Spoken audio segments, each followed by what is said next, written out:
Johnsy fell critically ill in November. She suffered from pneumonia and used to lie in her bed without moving.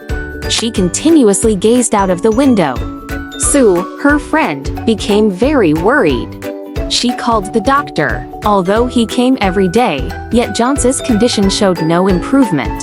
The doctor confirmed that Johnsy was not willing to live. As a result, the medicines were ineffective to cure her ill health.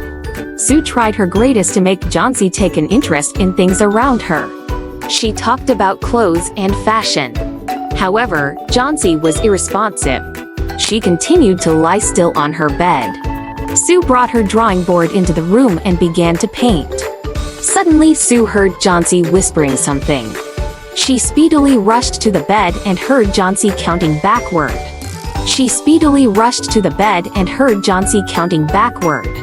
Looking out of the window, she was saying 12. However, after some time she whispered 11, then 10, and so on. She saw an old ivy creeper climbing halfway up the brick wall opposite to the window. Also, the creeper was shedding its leaves in the strong wind. Johnsy was very depressed. She created a thought that she would die when the last leaf fell. Moreover, she did not accept the soup offered to her. Later, in the last leaf summary, Sue tried to show affection towards Johnsy. Sue told her that she would not die. She kept the curtain open as she needed the light to complete her painting. She desired to fetch money for them by selling it. Sue pleaded Johnsy not to look out of the window. Also, she told Johnsy that she would not die.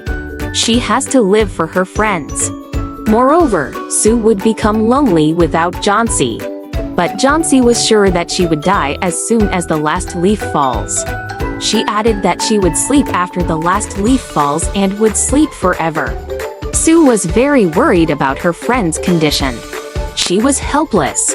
Sue rushed to the ground floor to seek help from a 60-year-old painter. His name was Behrman. His lifelong dream was to paint a masterpiece. Unfortunately, it remained a dream only. Sue told the condition of his friend to Behrman. She refused to eat and continuously looked outside the window. She declares that she would not survive after the falling of the last leaf. He condemned Johnsy for being silly. However, he agrees to paint the last leaf for Johnsy so that she could recover. Johnsy woke up the next morning. To her surprise, the last leaf survived the storm and it was clinging to the creeper. It survived another storm in the evening too.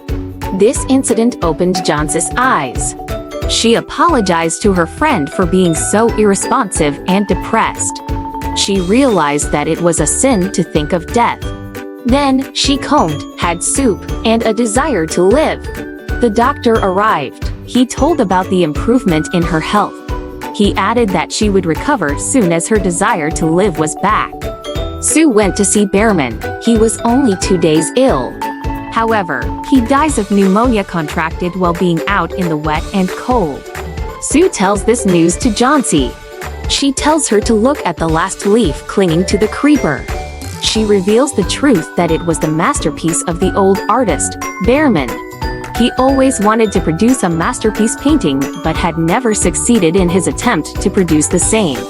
However, to help her recover from her depression, he spent considerable time painting with great realism a leaf on the wall. Thus, he himself dies of pneumonia contracted while being out in the wet and cold.